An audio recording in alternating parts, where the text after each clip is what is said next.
Hello and welcome into a special web edition of Cuse Countdown. I'm your host, Bailey Lipschultz, alongside Jared Barton and Michael Tricarico. Guys, back-to-back wins for Syracuse Hoops. Is that Jim Boeheim getting comfortable and coming back, or the fact that they played Boston College and Wake Forest? I think it's a little mixture of both.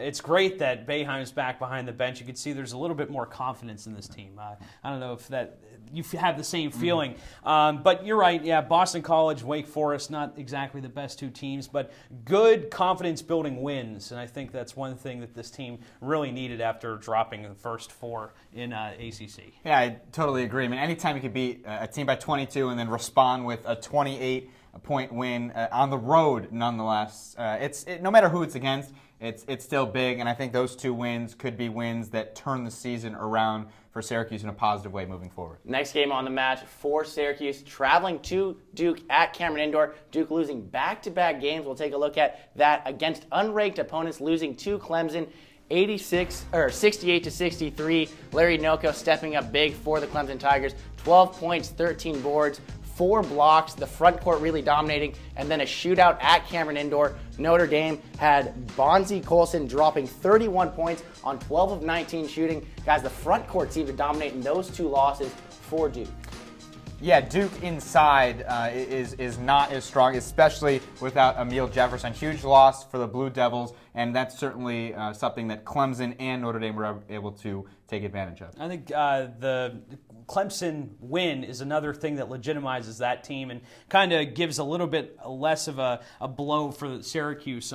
They lost in overtime to them just a few games ago. So I think that looks better on Syracuse's side, although they still probably should have pulled that win off. Front court struggling for Duke, as you guys said, but the backcourt absolutely dominant. You've got sophomore Grayson Allen really stepping up, and freshman Brandon Ingram. These guys have been unstoppable, combining for 36 points a game, including 43 against Notre Dame in its last loss. What makes these two guys so dynamic in the backcourt?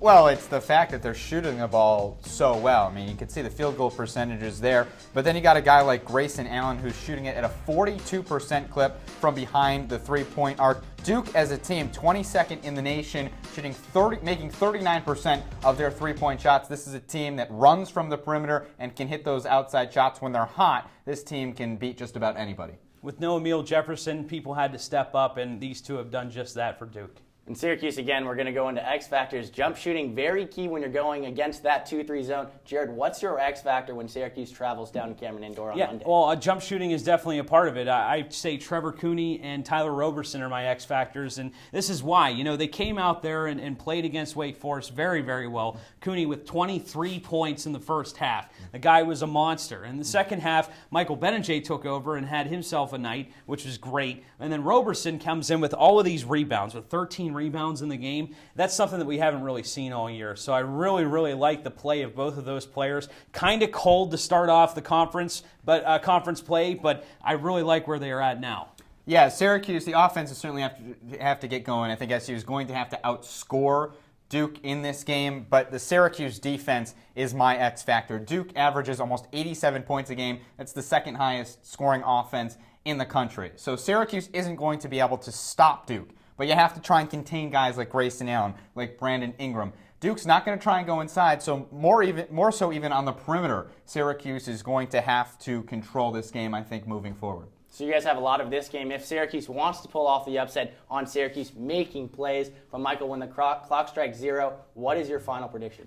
So I think I would be very surprised if Syracuse doesn't win one of their next 2 games against Duke and Virginia. Both on the road. I think Syracuse is going to win one of them, and I think that Syracuse is going to win on Monday at Duke. It is on the road, but Syracuse, traveling-wise, is just taking a little bus ride over from Winston-Salem to Durham. I have SU winning 81-78. Like I said, it's going to be a shootout. This game is probably going to go into the 80s. I don't think either defense is going to be able to stop the other team's offense. It's just going to be a matter of, can Syracuse get those big shots from the Trevor Cooneys? Is Tyler Roberson going to step up? You know what you're going to get from Michael Benajay. So the scoring's going to be there, but can SU defensively be a little bit better than they have been? You know, North Carolina is a team that scored a lot, and the Syracuse defense struggled a bit down the stretch in that one.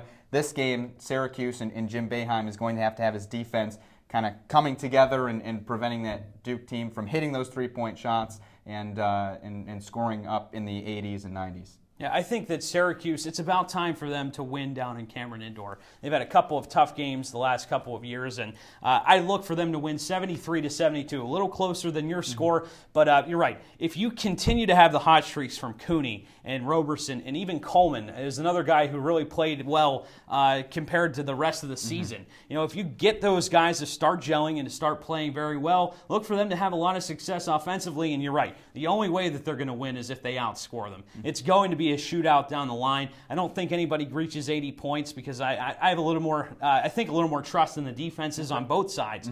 But look for this to be a 73-72-ish win against Duke. Both of our analysts having Syracuse pulling off the upset at Cameron Indoor. Be sure to follow us on Twitter at CitrusTV Sports for updates throughout the game. For Michael and Jared, I'm Bailey. Thank you for watching.